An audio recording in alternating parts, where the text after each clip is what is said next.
Friends, we are discussing about Mahatma Gandhi's very famous prose, that is playing the English gentleman.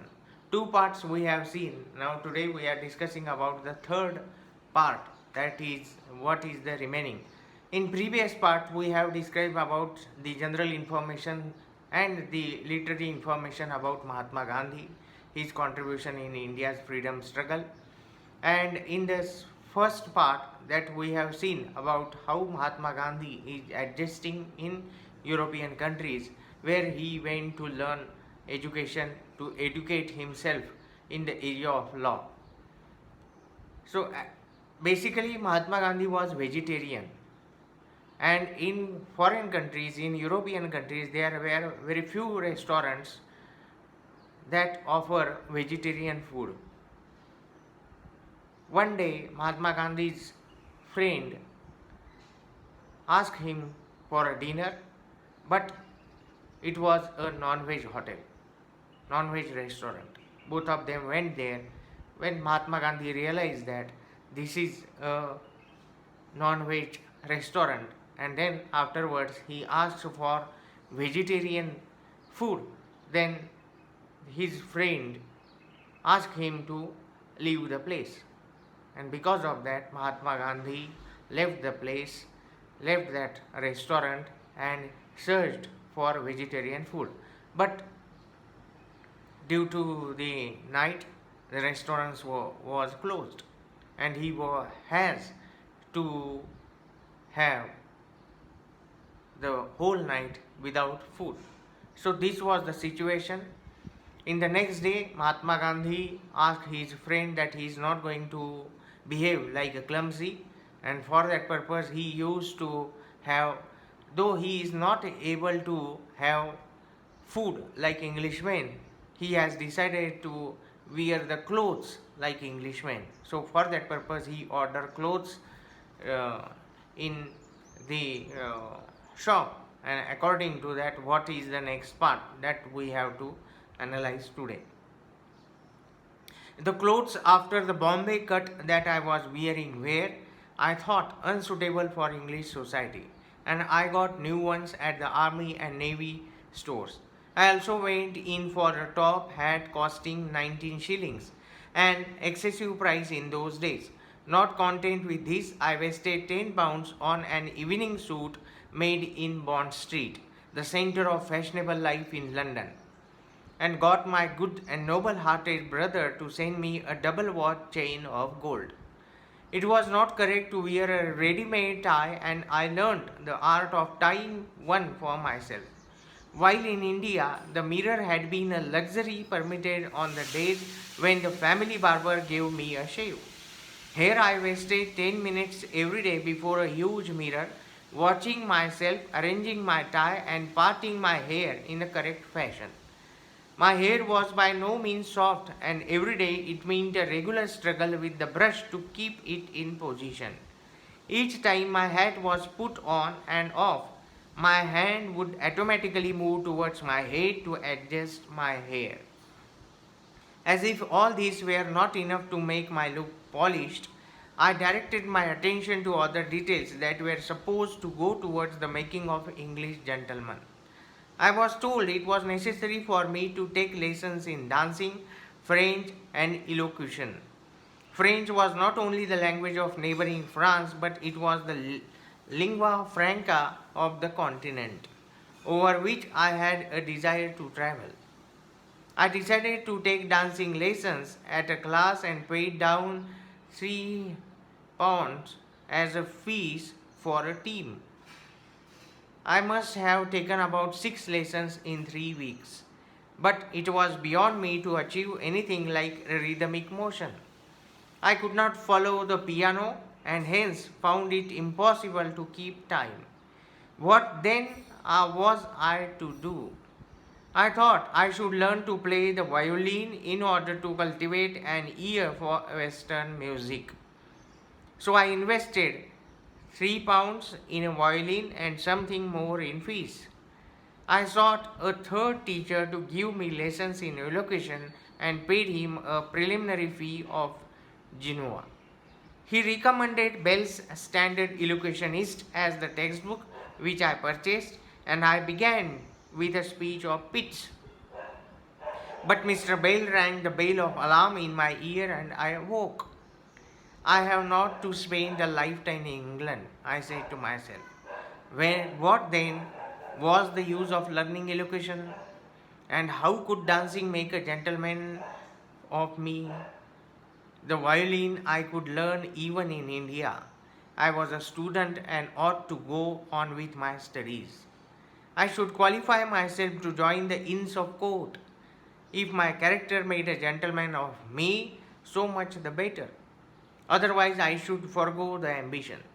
These and similar thoughts possessed me, and I expressed them in a letter which I addressed to the elocution teacher, requesting him to excuse me for further lessons. I had taken only 2 or 3. I wrote a similar letter to the dancing teacher and went personally to the violin teacher with a request to dispose of the violin for any price it might fetch. She was rather friendly to me. I told her how I had discovered that I was pursuing a false idea. So she encouraged me in the determination to make a complete change. This infusion must have lasted about 3 months. The carefulness in dress persisted for years, but henceforward I became a student. So this is about the playing the English gentleman. Mahatma Gandhi was there in England to have higher studies. Mahatma Gandhi इंग्लंडला गेले, तिथे त्या ठिकाणी ते शिक्षण घेत आहेत. परंतु एक भारतीय व्यक्ती की जो पूर्णपणे शाकाहारी आहे, कुठल्याही प्रकारचं भक्षण त्याने आजपर्यंत घेतलेलं नाही, असा व्यक्ती हा इंग्लंडमध्ये गेला आणि त्या ठिकाणी तो शिक्षण घेतोय. आणि मग त्या ठिकाणी असलेल्या लोकांचं राहणीमान, त्या ठिकाणी असलेली संस्कृती ही आपण आत्मसात केली पाहिजे असं त्यांना मनोमन वाटायला सुरुवात झाली. अगदी सुरुवातीच्या कालावधीमध्ये ज्यावेळेस ते इंग्लंडला पोहोचले त्या कालावधीमधला हा सगळा भाग आहे. आणि मग त्या कोवळ्या वयाच्या मुलाच्या मनामध्ये असे विचार आले की जशा पद्धतीने इंग्लंडमधले लोक राहतात, बोलतात, तशाच पद्धतीने आपण सुद्धा स्वतःला कल्टिवेट केलं पाहिजे, स्वतःला मोल्ड केलं पाहिजे, स्वतःमध्ये रूपांतर घडवून आणलं पाहिजे. म्हणून मग त्याच पद्धतीने त्यांनी कपडे त्या ठिकाणाहून विकत घेतले. टाय कशा पद्धतीने बांधायचा आहे तो टाय विकत घेतला. महागाचे उंची वस्त्र त्यांनी विकत घेतले, ते शिवायला दिले. त्याच्यावर होणारा अफाट खर्च त्यांनी त्यांच्या भावाकडे पैसे मागितले. तशाच पद्धतीने त्यांनी एक सोन्याचं मुलामा केलेलं घड्याळसुद्धा आपल्या भावाकडे मागितलं. आणि मग डान्स क्लास लावला, व्हायोलिनचा क्लास लावला. परंतु त्यांच्या एकदम लक्षात आलं की हे आपण भारतामध्ये गेल्यानंतर सुद्धा करू शकतो. या ठिकाणी मी आलो आहे ते शिक्षण घेण्यासाठी आणि ज्या कार्यासाठी मी या ठिकाणी आलेलो आहे तेच कार्य मी केलं पाहिजे.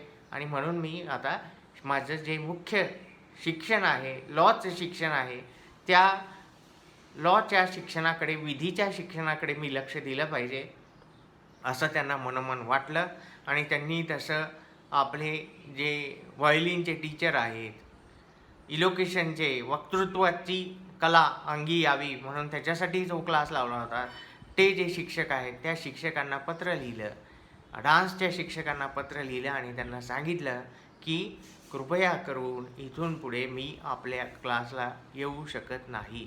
आणि त्याचबरोबर व्हायोलिन शिकवणाऱ्या ज्या टीचर्स आहेत त्या टीचरलाही सांगितलं की मी जी व्हायोलिन विकत घेतलेली आहे ती व्हायोलिनसुद्धा आता आपण विकावी, ज्या किमतीला येईल ते विकावी आणि ते पैसे मला आपण द्यावेत.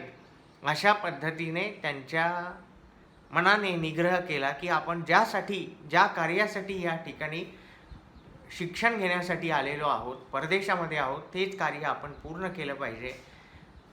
कारण हे सगळं शिक्षण आपण भारतामध्ये सुद्धा घेऊ शकतो. आणि आयुष्यभर मला काही इंग्लंडमध्ये राहायचं नाही, त्यामुळे इथली संस्कृती शिकण्यामध्ये तसा त्यांना रस आता वाटत नव्हता.